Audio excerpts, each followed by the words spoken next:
Excellencies, heads of state of governments, honorable prime ministers, presidents, vice presidents, and deputy prime ministers, fellow minister colleagues, representatives of the United Nations, international and regional organizations, development partners, mayors, youth representatives, and members of the civil society.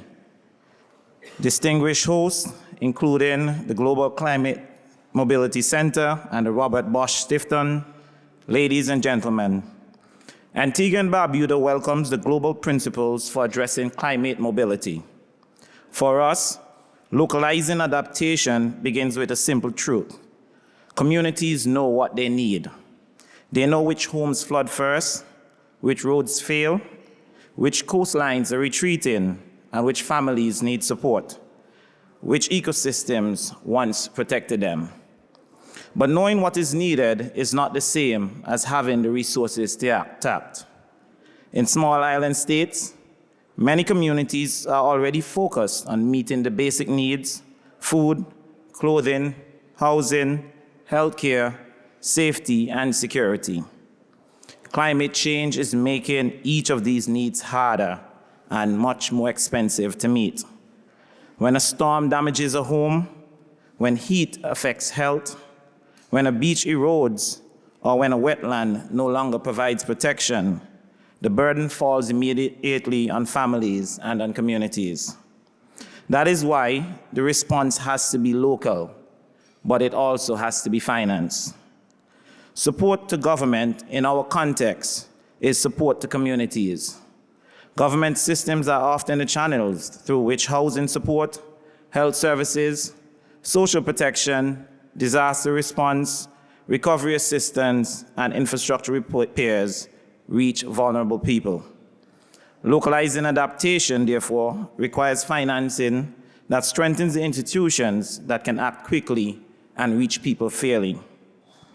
In Antigua and Barbuda, the Home Assistance Program for the Indigent, known as HAPPY, is one example.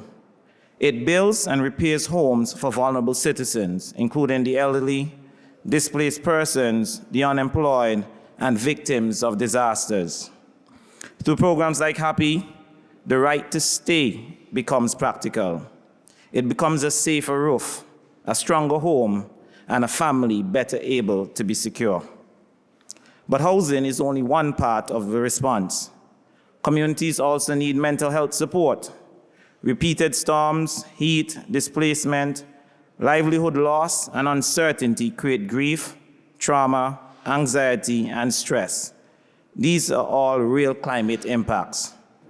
Communities also have needs for the ecosystems that create the goods and services that support their health and safety.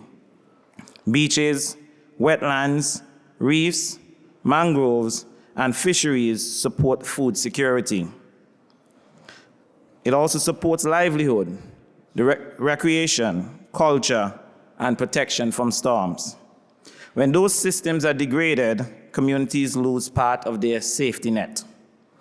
Current temperature projections are alarming.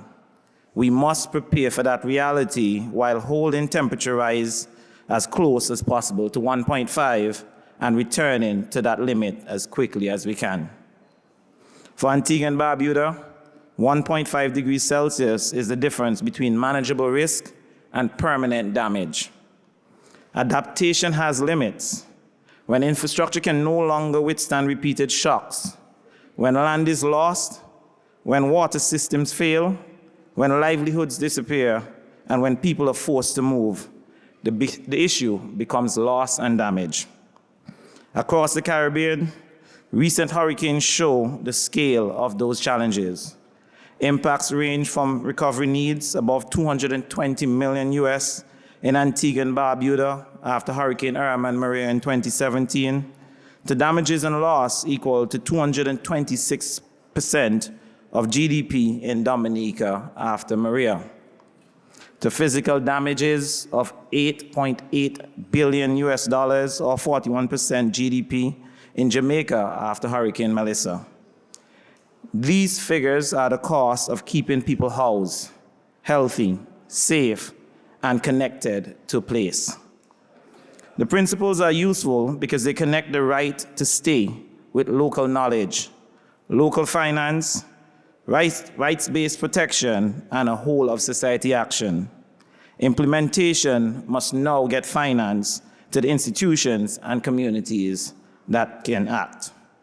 The Multidimensional Vulnerability Index and Antigua and Barbuda Agenda for SIDS must guide fairer financial systems. Antigua and Barbuda supports these principles as a practical and just response to climate mobility. Thank you.